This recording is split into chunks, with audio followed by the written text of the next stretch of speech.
Actions and responsibilities.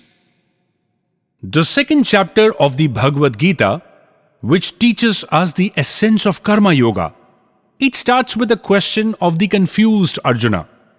Krishna gives Arjuna the logic for the need of action or karma and then motivates him to act.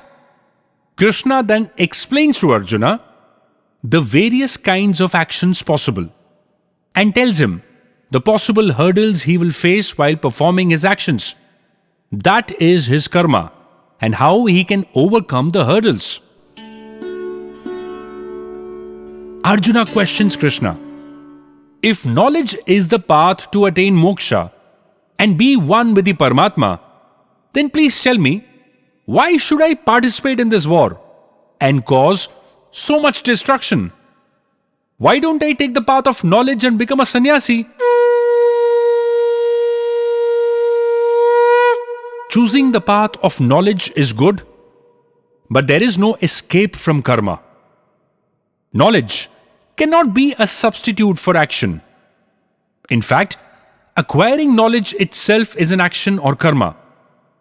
Even basic activities like eating, drinking, sleeping are also karma. They are more commonly known as nitya karma. The cycle of karma starts on the day a person is born, and it stops when the soul departs the body. The soul cannot commit karma, and hence between death and rebirth, there is no karma, and there is no progress in the journey of the soul. The soul simply uses the body for its karma and moves ahead in its eternal journey. Krishna answers, there is nothing in this entire universe that is worthy of my action, nor is there anything in this universe that I aspire for and I cannot attain. Still, my dear Arjuna, I am here doing my karma by being your charioteer and contributing to this war of Kurukshetra. This is only to prove to mankind that even when God takes birth in the human form, he cannot absolve himself from the cycle of karma. If I do not go about my karma and instead only impart knowledge, it will set a wrong example for the future generations of mankind. This, my friends, is the essence of Karma Yoga, which Krishna demonstrates in his life. Just give it a thought. Krishna was born in a jail. His parents Vasudeva and Devaki were imprisoned for almost 10 years before his birth. He was never named as a child. As he was dark-skinned, he came to be known as Krishna. He had to kill his own uncle Kamsa, who was a selfish and cruel ruler, and he had to leave his adopted parents Nanda and Yashoda at the age of 10 to 12. It is said that he never visited Gokul or Vrindavan again and probably never met them again. He left his childhood friends and his first love Radha. He had to abandon Mathura and had to build a new city Dwaraka, for which he was called Ranchod, means one who ran away from the battlefield. He spent his adulthood with his cousins, the Pandavas, and helped them to go about their respective paths of karma, putting an end to the evil and unjust reign of the Kauravas. But even this was not such a simple thing, as they spent several years in exile, undergoing many trials and tribulations, which, my friend, is a part and parcel of life. At the end of the war, the Pandavas became kings. But what did Krishna get out of this war? For all the selflessness he showed, he simply got a curse from Gandhari that he will witness the destruction of the entire Yadava clan, as she had to mourn the death of her 100 sons. This was again the karma that Krishna simply accepted, being born as a human being.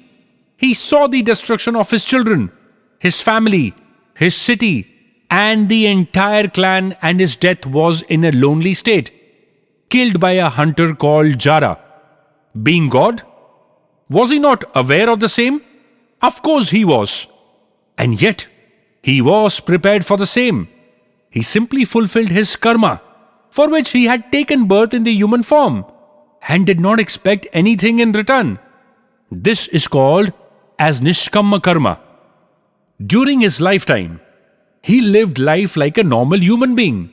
Naughty in childhood, made friends. He also had a lover, married, had children, and died as a mortal. In spite of all of this, he never got absorbed in these activities. What had to be done had to be done. But at the same time, the sight from the true purpose of life was never missed. So even though he fulfilled his karma, he was devoid of expectation, and hence he was never bound to a desired outcome. Now take a deep breath and ask yourself this question. A desired outcome? What is that? Let us suppose you are making a plan for a grand dinner with your loved ones. You have planned the food, the music, the activities, and already sent out the invites. You already have an image of a perfect dinner party in your mind.